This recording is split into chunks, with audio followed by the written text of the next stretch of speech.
Big boss Marathi 5च्या घरात सध्या खूप राडा सुरू आहे। आर्याने निक्की तांबोळीच्या कानाखाली मारल्यावर खूप खळबळ उडाली आहे। बिग बॉसच्या घरात आणि बाहेर सोशल मीडियावरही या गोष्टीची चर्चा पाहायला मिळत आहे। अशातच आता निक्कीच्या आईचा व्हिडिओ सोशल मीडियावर समोर आला, ज्यामध्ये तिने लेकीसोबत झालेल्या घटनेवर संताप व्यक्त केलाय। तिने आर्याला बाहेर काढण्याची विनंती केली।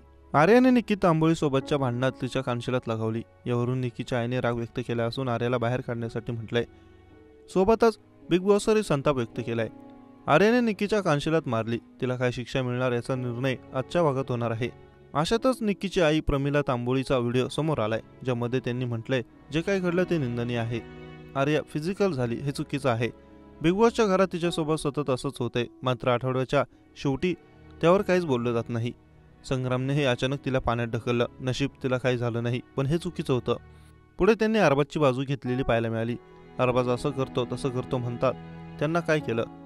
त्याच्या आक्रमकतेमुळे कोणाला इजा झाली नाही, पण निक्कीला आर्यामुळे त्रास झालाय। आर्या निक्कीच्या हाताला चावली, तिचा हातही काळा निळा झाला होता, पण बिग बॉसने याची दखल घेतली नाही, भाऊच्या धक्क्यावर दाखवलं नाही। खेळ नियमांनुसार आणि सन्मानाने खेळला पाहिजे। एका आईचं दुःख समजून घ्या, जी आपल्या मुलीला असं राष्ट्रीय टीव्हीवर छळ सहन करताना पाहते, असं कॅप्शन देत निक्कीच्या इंस्टाग्राम अकाउंटवर हा व्हिडिओ शेअर करण्यात आला आहे। हा व्हिडिओ सध्या सोशल मीडिया व्हायरल होतोय।